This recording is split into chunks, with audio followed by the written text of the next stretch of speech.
네, 우리를 그리스도인이라고 우리가 부르는데 또 우리가 쉽게 편하게 얘기할 때에 우리가 믿는 사람 이렇게 표현을 쓰고 있습니다. 믿는 사람이라고 표현을 쓰는데 뭔가 믿는다는 것을 강조하기 때문에 믿는다는 것이 되게 중요하기 때문에 우리가 믿는 사람 이렇게 사용하고 있습니다. 우리가 뭘 믿느냐?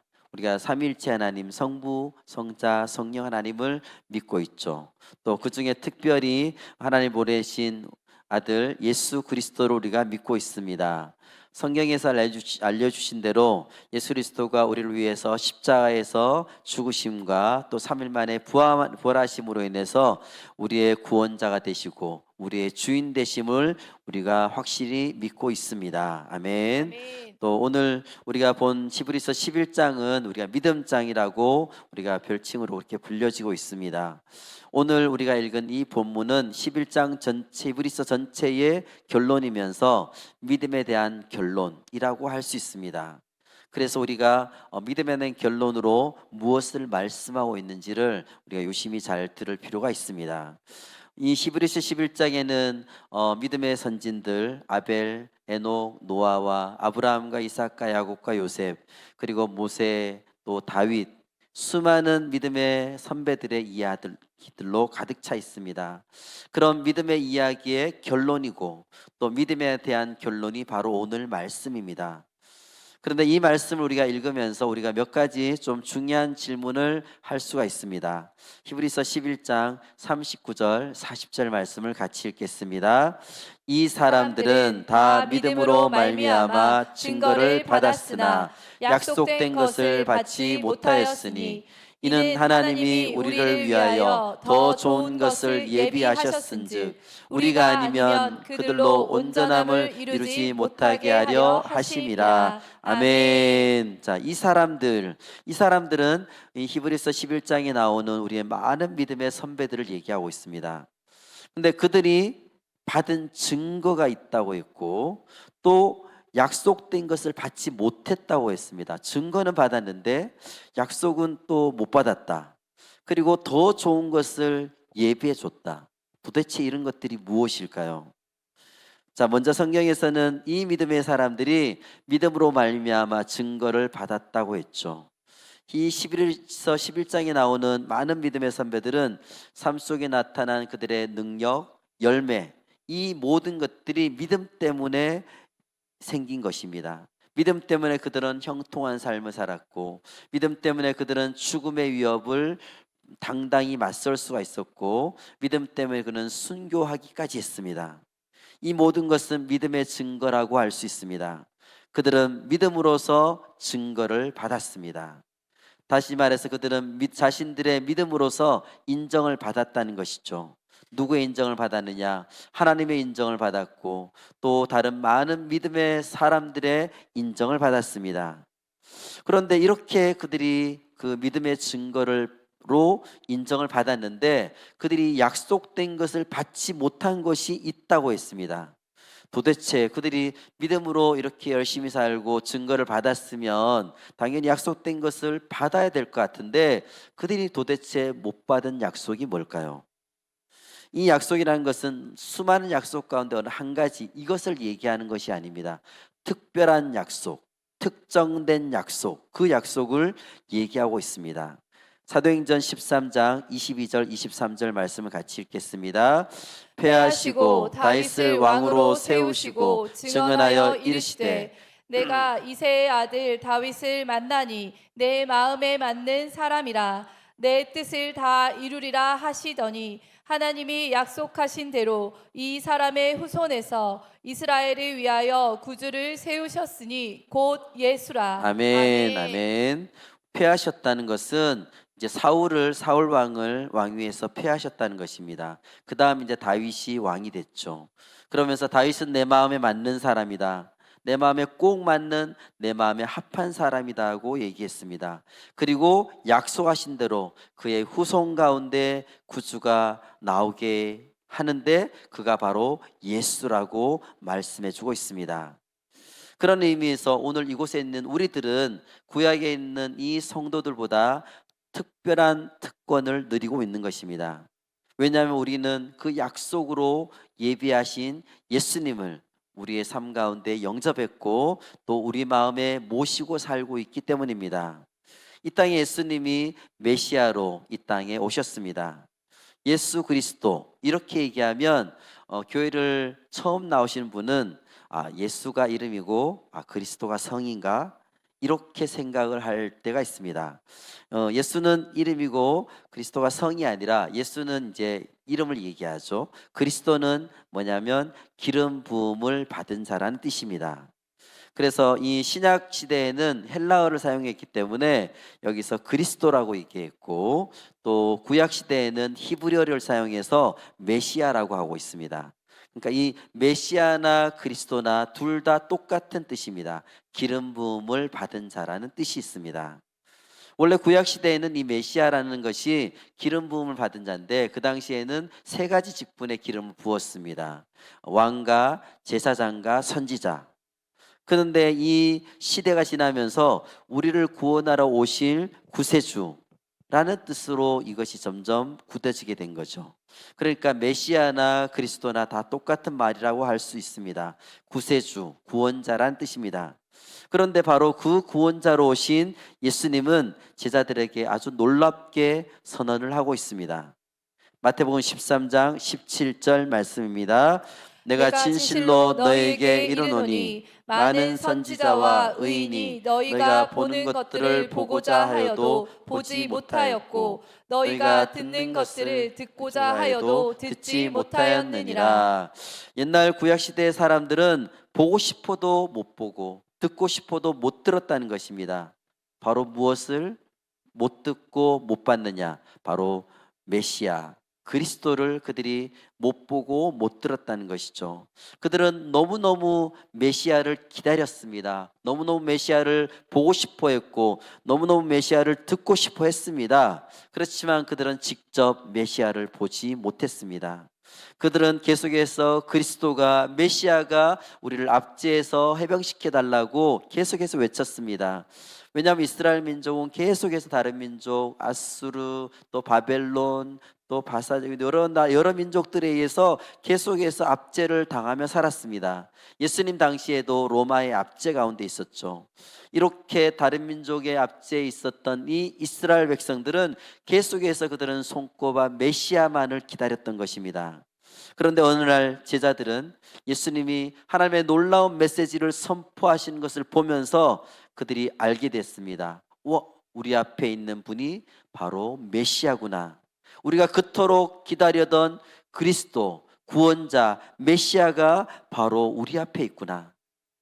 내 앞에서 지금 얘기하시는 그분의 목소리, 우리가 그토록 듣기를 원했던 메시아의 목소리, 우리가 지금 이 자리에서 듣는구나. 그들은 놀라게 되었습니다. 자기들 앞에 계신 예수님을 통해서 그들은 하나님을 볼 수가 있었습니다.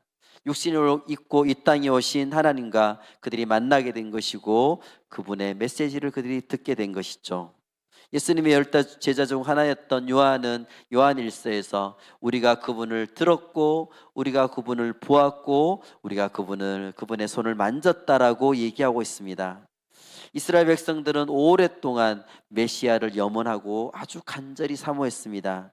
제자들은 바로 그 염원했던 그 메시아, 이스라엘 백성들이 수천 년 동안 기다렸던 그 메시아와 직접 보고 직접 듣고 그 메시아와 3년 이상 같이 생활을 했습니다. 그때부터 이제 새로운 약속의 시대가 시작된 거죠.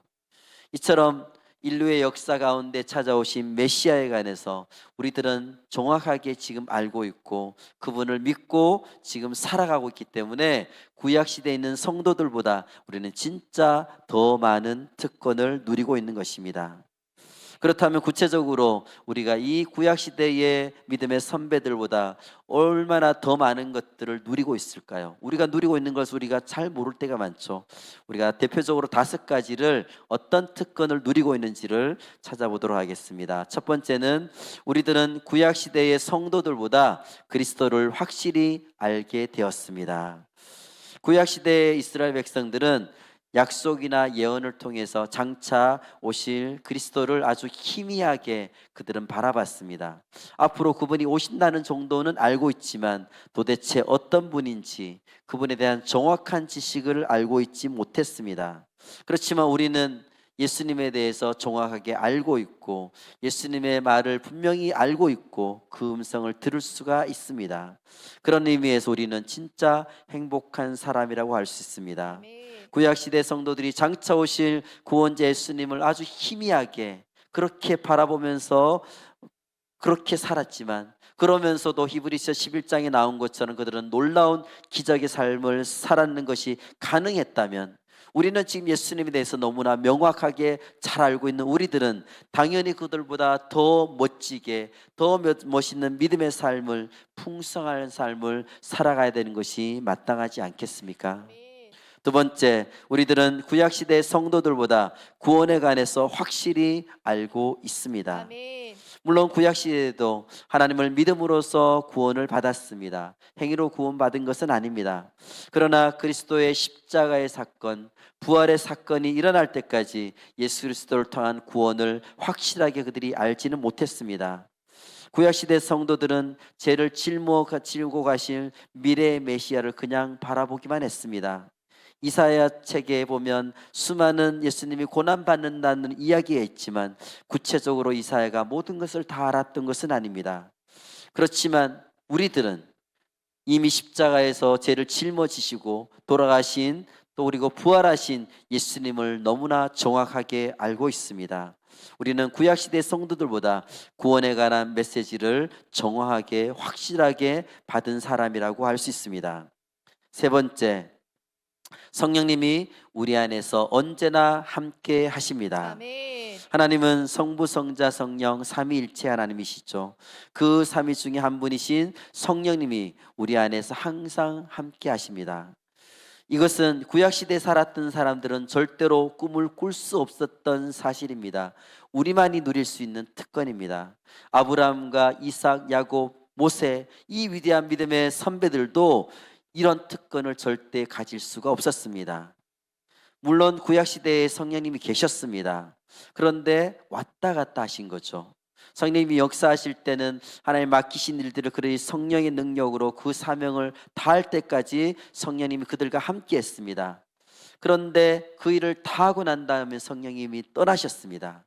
그리고 또 뭔가 그들에게 사명이 임할 때 그들에게 다시 성령이 임하셨던 것이죠. 근데 이 구약 시대에는 성령이라는 낱말이 직접적으로 나오지는 않습니다. 하나님의 영, 또 하나님의 신 이렇게 표현하고 있죠. 이 성령님이 함께 하시는 것이 너무나 그들은 간절했기 때문에 너무나 중요했기 때문에 다윗이 이 밧세바와 간음죄를 저지른 다음에 회개하면서 제일 먼저 얘기했던 것이 성령님을 거두가지 말라고 그렇게 간절하게 간구를 했습니다.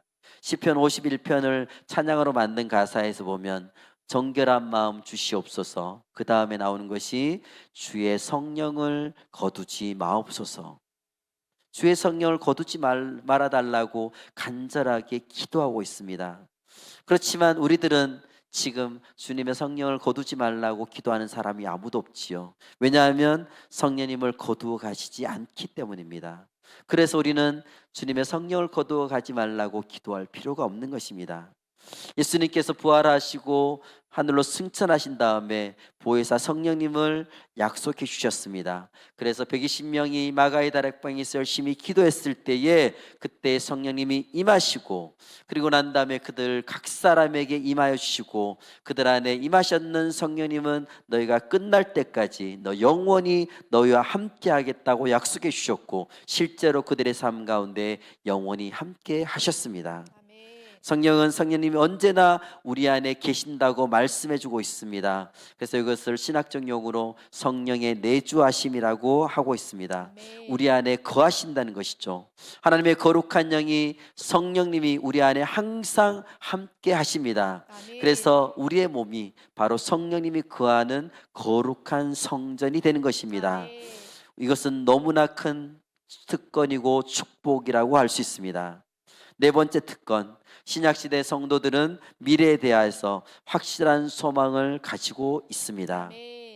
구약에도 물론 다음 생에 대해서 증언들이 있지만 신약 성경처럼 뚜렷하지는 않습니다.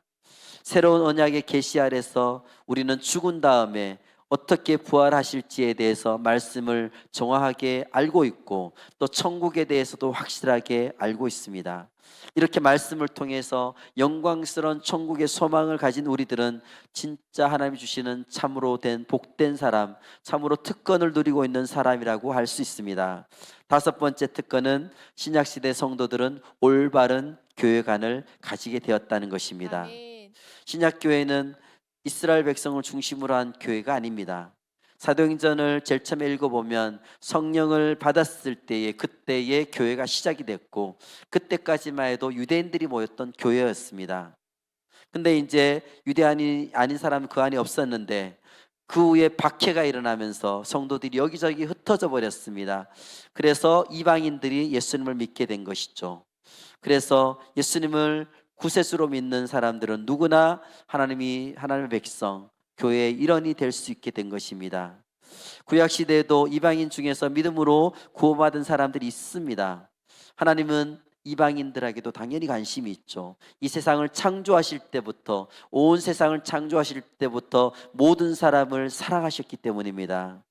그러나 하나님의 역사가 일어난 곳이 아무래도 구약 시대에는 이 이스라엘에 한정되었습니다. 그러다가 신약 시대에 와서 민족, 출신 그런 것이 상관없이 예수 그리스도를 묻는 모든 사람이 공동체를 이루어서 주님께서 원하셨던 교회가 된 것입니다. 아멘. 이러한 신약 시대에 살고 있는 우리들은 바로 우리가 교회의 일원이 될 수 있다는 것이 너무나 우리에게 큰 축복인 것입니다. 근데 왜 이렇게 히브리서에서는 우리에게 이런 이야기를 하고 있을까요? 우리가 이렇게 큰 특권들을 누리고 있는데 왜 이걸 우리에게 말씀해 주고 있을까요? 왜냐하면 히브리서 11장에 나오는 그 믿음의 선배들은 열악한 환경 속에서 어려운 여건 속에서도 이렇게 저렇게 핑계대지 않고 아직 오시지 않은 메시아를 희미하게 쳐다보면서 그러면서도 그들은 놀라운 기적의 삶을 살았습니다. 그렇다면 우리들은 훨씬 더 좋은 조건 속에서 분명한 특권을 누리고 있으면서 새로운 언약을 받은 우리는 그들보다 훨씬 더 풍성한 삶, 더욱더 축복된 삶, 더욱더 기적의 삶을 던지는 것이 당연한 것이 아니냐고 우리에게 히브리서는 도전하고 있습니다. 아멘. 히브리서 믿음장인 히브리서의 11장의 결론이 바로 이것입니다. 12장 1절에서 2절에서 그렇게 나와 있습니다. 여기서 우리에게 믿음의 삶을 얘기하면서 그것을 경주라고 표현하고 있습니다. 레이스를 한다는 것이죠. 히브리서 11장에 나오는 이 믿음의 선배들은 믿음으로 그 경주를 했습니다. 그러므로 우리들한테도 지금 도전하고 있습니다. 믿음의 경주를 하면서 믿음으로 너희도 열심히 살아야 된다. 우리 선배들은 이렇게 열악한 환경 속에서도 믿음으로 승리했다. 너희들은 더 좋은 여건에 있기 때문에 당연히 믿음으로 살면서 믿음의 경주를 하면서 승리하면서 꼭 살도록 해라. 이렇게 우리에게 당부하고 있습니다. 믿음의 경주를 하는 우리들이 믿음의 경주를 하면서 꼭 알아야 될 것들이 무엇이 있을까요? 첫 번째는 경주를 할 때 우리가 버려야 될 장애물이 있다는 것입니다. 모든 무거운 것과 얽매이기 쉬운 죄를 벗어버리라고 말하고 있습니다. 아멘. 히브리서 12장 1절 말씀을 같이 읽겠습니다. 이러므로 이러므로 우리에게 구름같이 둘러싼 허다한 증인들이 있으니 모든 무거운 것과 얽매이기 쉬운 죄를 벗어버리고 인내로써 우리 앞에 당한 경주를 하며 아멘. 여기 보면 무거운 것, 얽매이기 쉬운 죄를 벗어버리라고 말하고 있습니다.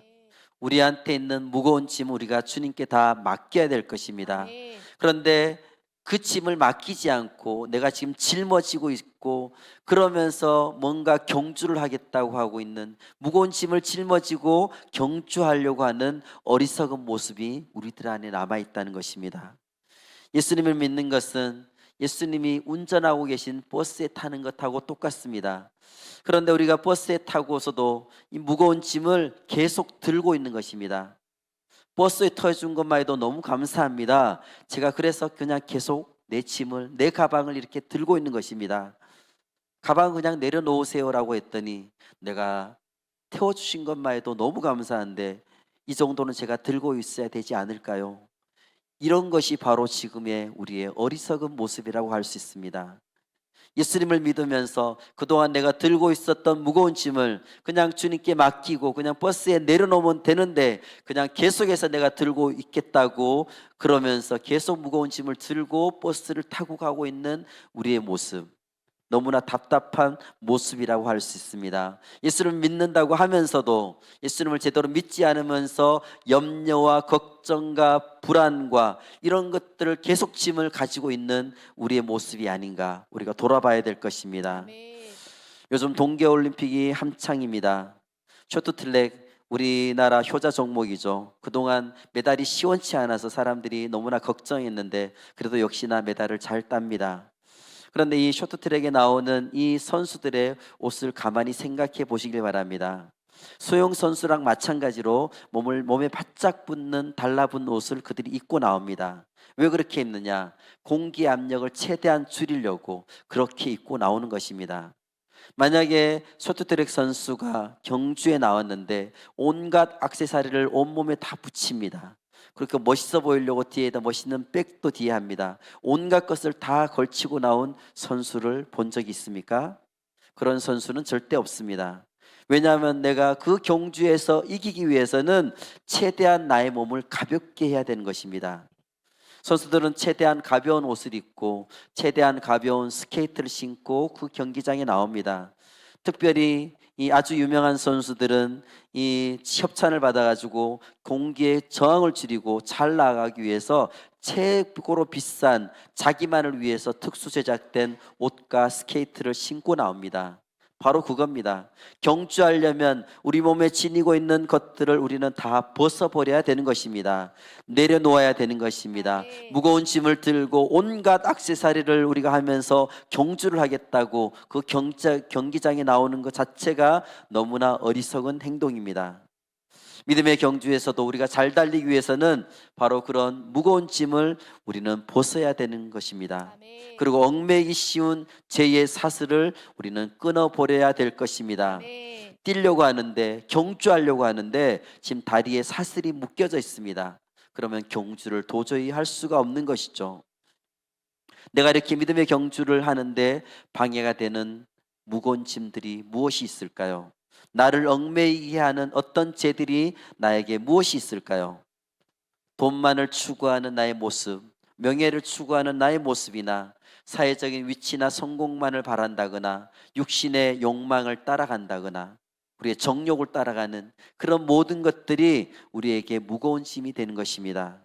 이런 것들을 자꾸 여기 붙이고 저기 붙이고 이렇게 하면서 우리가 경주하려고는 아닌지 살펴봐야 될 것입니다. 그렇게 하면 경주를 제대로 할 수가 없습니다. 나는 그런 것들을 지금 제대로 버렸는가?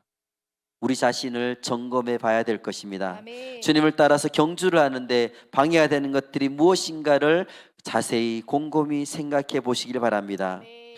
사도 바울은 과거에 자기가 자랑했던 것들, 그들이 엄청난 학문적인 업적과 명예와 이런 권위와 이런 것들이 훌륭했다고 생각했지만 주님을 알고 나서는 그 모든 것들이 믿음의 경주를 하는데 장애물이 된다는 것을 그가 깨달았습니다. 그래서 그 모든 것을 배설물처럼 여긴다고 하면서 버렸습니다. 그리고 표대를 향해서 다른 박질한다고 말하고 있습니다.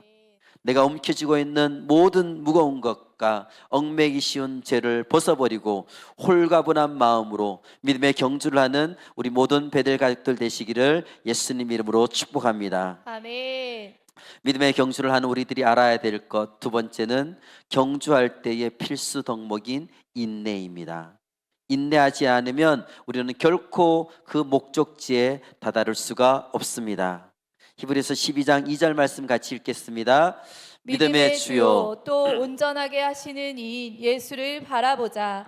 그는 그 앞에 있는 기쁨을 위하여 십자가를 참으사 부끄러움을 개의치 아니하시더니 하나님 보좌 우편에 앉으셨느니라. 아멘. 여기서 예수님을 통해서 우리에게 인내에 대해서 말씀해 주고 있습니다. 예수님에게 있어서는 이 인내가 무엇이냐? 십자가를 참는 것이죠. 그분은 자기 앞에 있는 기쁨을 보면서 십자가를 참고 견디셨습니다. 그리고 마침내 자신의 경주를 다 끝내셨습니다. 예수님의 삶은 인내로 가득 차 있습니다. 예수님께서 씨 뿌리는 비유를 말씀해 주셨는데 여기서 네 가지 땅을 이야기하면서 우리가 좋은 땅을 얘기할 때 30배, 60배, 100배 열매를 맺는 좋은 땅에 대해서 설명하고 있습니다. 이 좋은 땅은 착하고 좋은 마음으로 말씀을 듣고 지켜서 인내로 결실하는 사람만을 얘기하고 있다고 했습니다. 착하고 좋은 마음으로 말씀을 들으며 그냥 우리가 말씀을 듣는데 그쳐버리면 안 된다는 것입니다. 듣고 난 다음에 그것을 지키고 한 번 지켜서 되는 게 아니라 또 지키고 또 지키고 또 지켜서 계속해서 그 말씀을 지켜갈 때에 인내로서 그 시간을 버텼을 때에 그랬을 때에 인내로 결실한 것이 30배, 60배, 100배의 열매를 맺는다는 것입니다. 우리가 인내하는 마음이 있어야지만 좋은 열매를 맺을 수가 있습니다. 네. 말씀을 우리가 한 번, 두 번 듣고 지킨다 그래서 절대 열매를 맺을 수는 없습니다. 인내로서 우리는 끝까지 결실해야 될 것입니다. 아멘. 갈라디아서 6장 9절 말씀을 세 번역으로 읽겠습니다. 선한 일을 하다가 낙심하지 맙시다. 지쳐서 넘어지지 아니하면 때가 이를 때에 거두게 될 것입니다. 여기서도 아멘. 얘기하는 것이 바로 인내를 얘기하고 있습니다. 우리가 먼저 주님의 일을 열심히 하다가 선한 일을 열심히 하다가 절대 낙심하지 말자는 것이죠. 우리가 하다 보면 분명히 여러 가지 상황들이 어려운 상황들이 있을 수가 있습니다. 다른 사람들이 내 마음을 알아주지 않을 때도 있고 열심히 했는데 결과물이 안 나타날 수 있습니다. 그래서 그렇지만 우리가 지쳐서 넘어지지 아니하면 분명히 하나님께서 때가 되면 거두게 된다고 말씀해 주고 있습니다. 아멘. 성경은 믿음과 오래 참음이 하나님의 약속을 받게 하는 것이라고 했습니다. 경주하는 사람의 필수 덕목, 이 인내, 이 믿음과 인내는 짝을 이루어서 같이 가는 것입니다. 끝까지 인내하며 결실의 열매를 맺는 우리 가족들 되시기를 축복합니다. 아멘. 이번 동계올림픽에서 가장 화제가 됐던 인물이 스노보드 금메달의 주인공인 최가운 선수라고 할 수 있습니다. 스노보드 결선에서 1차 시기에 두 번째 점프한 다음에 착지하는 과정에서 이 보드가 슬로프 턱에 걸리면서 균형을 잃고 머리와 허리 부분이 그냥 그대로 바닥에 내리꽂히게 됐습니다. 한동안 일어나지 못하고 엉엉 우는 모습에 그것을 쳐다보는 모든 사람들의 마음이 또 심장이 철렁했던 순간이었습니다. 넘어진 충격이 너무나 컸기 때문에 경기를 포기하고 병원 진료를 받을 것을 계속해서 권유했지만 최가운 선수는 절대 포기할 수 없다고 고개를 저었습니다. 그리고 나서 2차 시기에 출발대에 섰지만 1차 시기에 다친 그 다리로 인해서 아쉽게도 첫 번째 점프하고 난 다음에 다시 넘어져서 그냥 그대로 내려올 수밖에 없습니다. 2차 시기가 끝나고 난 다음에 모든 사람이 다 말렸습니다. 너 이대로 있으면 안 된다. 그렇지만 다시 뛰어야 되겠다는 이 최가운 선수의 의지를 꺾을 수는 없었습니다. 다시 3차 시기를 시도했는데 거기서 점프해서 가능한 최고 높이를 기록하면서 완벽하게 그것을 완주해냈습니다. 경기가 끝난 다음에 온라인 커뮤니티에서 발칵 뒤집히는 사진이 올라왔습니다. 최가운 선수의 척추 엑스레이 사진입니다. 척추를 따라서 길게 박혀있는 이 살벌한 철심들, 6개가 박힌 철심들을 보면서 어떻게 사람 몸에 저렇게 박을 수가 있나 그런 생각이 들었습니다. 2024년에 최가운 선수가 연습을 하다가 다치고 난 다음에 척추에 철심을 박는 아주 대수술을 했다고 했습니다. 그리고 무려 1년이란 시간 동안에 재활 치료를 했습니다. 그 시간들을 인내하면서 그 아픔들을 견뎌내고 버텼습니다. 그렇기 때문에 오늘의 최가운 선수가 만들어지게 된 것입니다. 다치고 또 수술받고 또 고꾸라지고 힘들면서 포기하고 싶은 순간들이 계속해서 있었지만 그 순간들을 인내하면서 지내왔기 때문에 오늘의 영광이 있게 된 것입니다. 우리도 인내로서 우리의 믿음 생활을, 믿음의 경주를 계속해야 될 것입니다. 아멘. 아프고 다치고 힘들다고 포기해서는 안 될 것입니다. 아멘. 조금만 힘들면 못 참아버리고 조금만 힘들면 관둬버리고 이런 모습이 우리의 모습이 아닌지를 돌아봐야 될 것입니다. 한두 번 한다고 해서 안 된다고 그만두는 것이 아니라 끝까지 인내하며 나아가야 될 것입니다. 아멘. 그 끝이 언제일까요? 그 끝은 바로 이 땅을 떠나서 우리가 하나님 앞에서는 그날까지입니다. 그날까지 우리는 인내하며 이 믿음의 경주를 가야 될 것입니다. 아멘.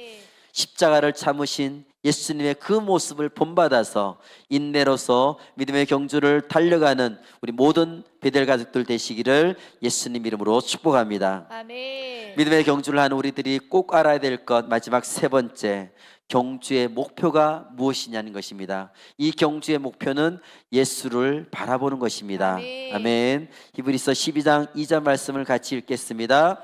믿음의 주요 또 온전하게 하시는 이인 예수를 바라보자. 그는 그 앞에 있는 기쁨을 위하여 십자가를 참으사 부끄러움을 개의치 아니하시더니 하나님 보좌 우편에 앉으셨느니라. 아멘. 믿음의 주여 또 온전케 하시는 이인 예수를 바라보자. 아멘.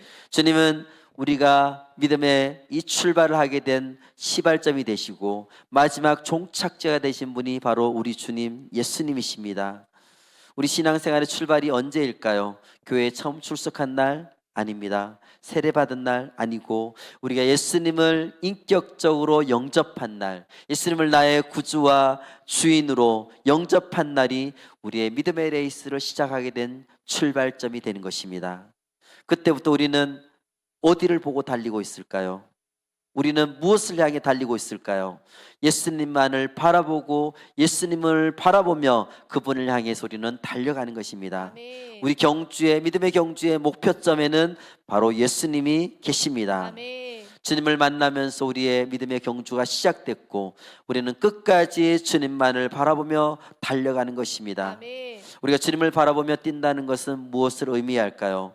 영광의 예수 그리스도 그분을 계속해서 닮아가는 삶을 우리가 이루어간다는 뜻입니다. 아멘. 우리가 예수님 만난 그 순간 우리를 구원해 주시고 우리를 사랑으로 돌봐주신 주님을 닮고 싶은 열망이 우리 안에서 생겨나는 것이 정상이라고 할 수 있습니다. 정말 예수님을 만나고 싶다면 예수님을 닮고 싶은 마음이 우리 안에 일어나게 되는 것입니다.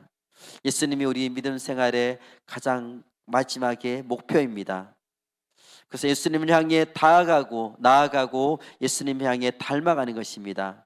예수님을 닮아가는 것이 그분을 기쁘시게 하는 것이 우리 인생의 목표라고 성경에서는 분명히 말씀해 주고 있습니다. 아멘. 그럴 때 우리가 참된 행복을 누릴 수 있다고 했습니다. 행복의 비결이 다른 데 있는 것이 아닙니다. 다른 데 있는 것을 찾으면 잠시 우리가 행복하는 것 같지만 조금만 있으면 행복은 지나가게 됩니다. 사라지게 됩니다. 지속되지 못합니다. 그렇지만 예수님을 향해 나아갈 때에 예수님을 닮아가려고 할 때에 그것이 우리 삶의 진정한 행복이 되는 것입니다. 아멘. 그래서 우리의 믿음의 생활에는 우리 믿음의 경주에는 끝이 없다는 것이죠. 졸업이 없다는 것입니다. 우리가 하나님 앞에 나아갈 그때까지 계속해서 믿음의 경주를 우리는 하는 것입니다. 우리를 온전케 하시는 예수님만을 바라보며 예수님을 닮아가는 우리 모든 베델 가족들 되시기를 예수님 이름으로 축복합니다. 아멘. 말씀을 맺겠습니다. 우리가 경주라는 것은 편안하고 쉽고 그런 순간이 아닙니다. 올림픽 선수들이 경기하는 모습을 이렇게 슬로우 모션으로 보면 상당히 재밌습니다. 선수들의 얼굴이 얼마나 일그러져 있는지 0.001초라도 그들은 더 빨리 가기 위해서 온갖 얼굴에 인상을 쓰면서 진짜 사력을 다해서 그들은 경기를 합니다. 편안한 마음으로 경기하는 사람은 아무도 없습니다.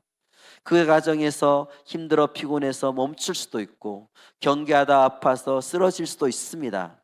그런데도 우리가 그런 경주를 끝까지 해야 될 이유와 가치가 어디에 있을까요? 왜냐하면 우리가 이 경주를 하였을 때에 예수님을 만나게 되고 또 우리에게 영광의 상이 기다리고 있기 때문입니다. 아멘. 실제 올림픽 경기에서는 1, 2, 3등으로 들어온 사람한테만 금메달, 은메달, 동메달을 주지만 이 믿음의 경주에서는 경주를 마친 그 자체가 영광이 되는 것입니다. 경주를 마치면 우리는 상을 받을 수 있습니다. 예수님의 경우를 생각해 보시길 바랍니다.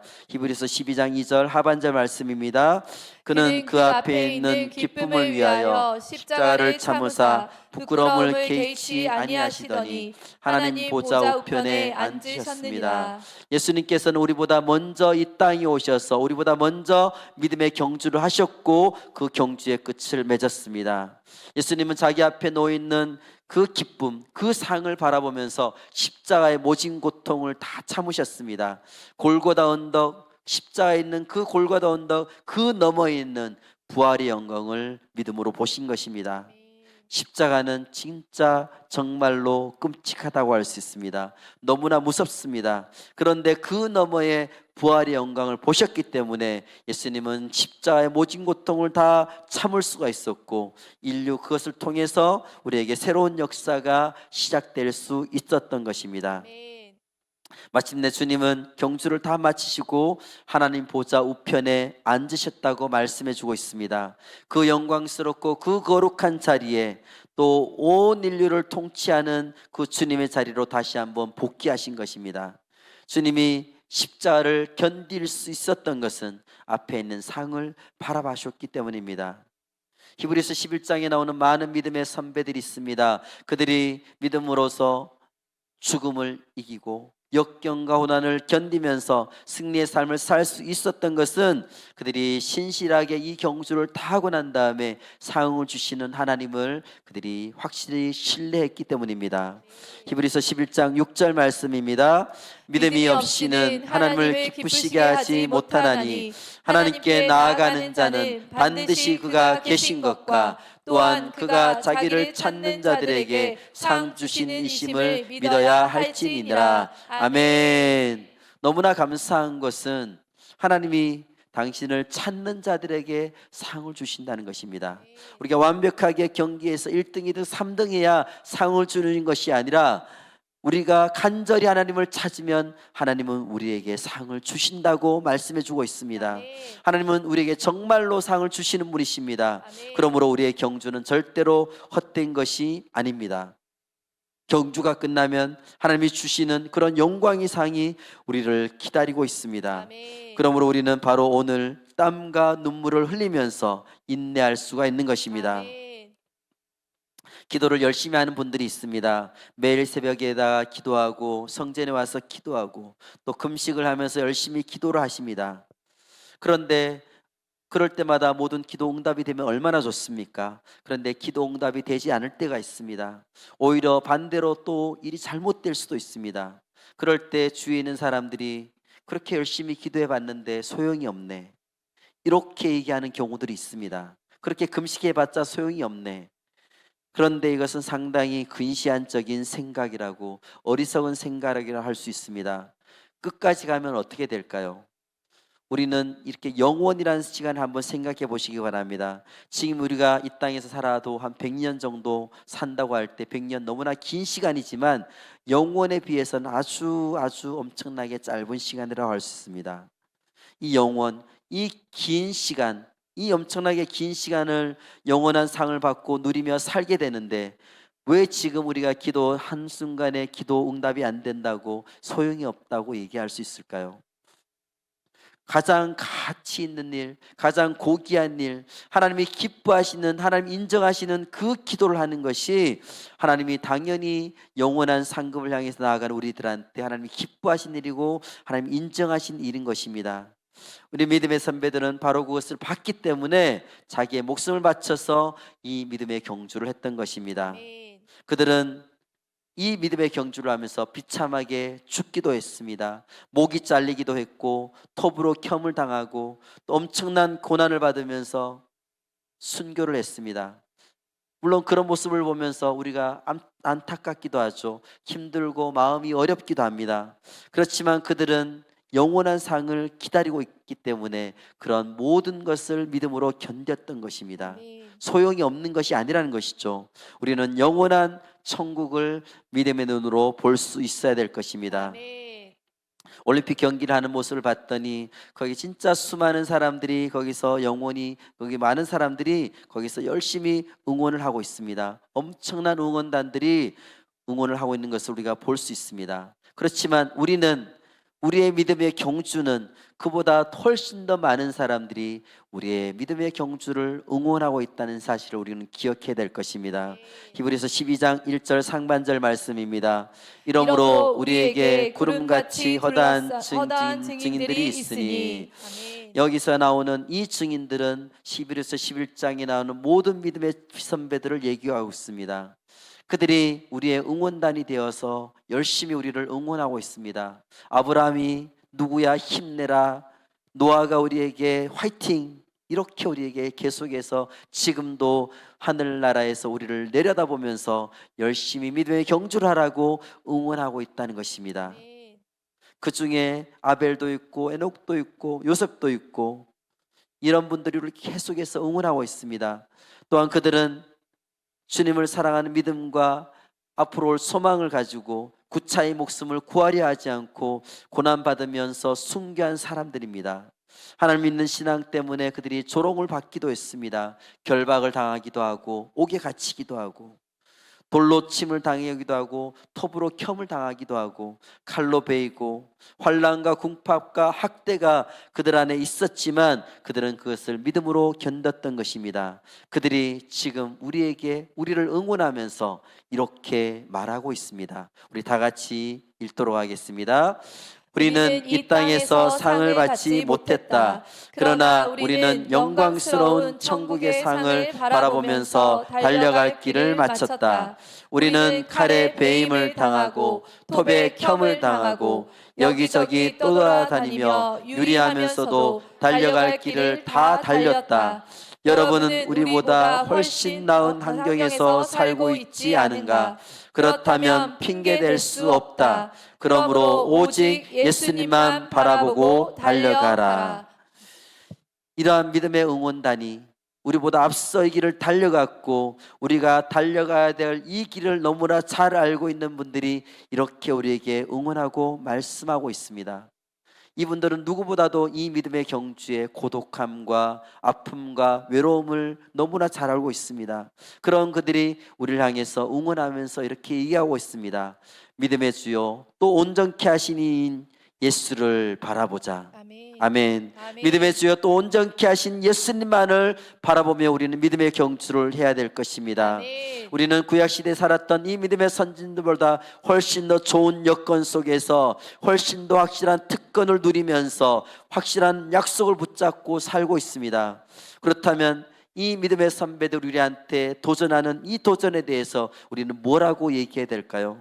우리보다 훨씬 열악한 조건 속에서 하나님을 의지하여서 하나님만 의지하며 믿음의 경주를 했던 그들은 기적의 삶을 만들어냈습니다. 그렇다면 우리는 과연 어떤 삶을 살아야 될 것입니까? 디모데후서 4장 7절 8절 세 번역으로 같이 읽겠습니다. 나는 선한 싸움을 다 싸우고 달려갈 길을 마치고 믿음을 지켰습니다. 이제는 나를 위하여 의의 면류관이 마련되어 있으므로 의로운 재판장이신 주님께서 그날에 그것을 나에게 주실 것이며 나에게만이 아니라 주님께서 나타나시기를 사모하는 모든 사람에게도 주실 것입니다. 아멘. 선한 싸움을 다 싸웠다. 달려갈 길을 다 마쳤다. 믿음을 지켰다. 이제는 나를 위해서 의의 면류관이 마련되어 있다. 주님께서 그것을 내게 주실 것이다. 바로 이것이 우리가 이 세상을 떠나는 순간에 이 믿음의 경주를 다 하는 순간에 마지막 유언이 되어야 될 것입니다. 이 세상을 떠나는 날에 바로 이 놀라운 믿음의 고백이 우리 모두의 고백이 될 수 있기를 예수님의 이름으로 축복합니다. 아멘.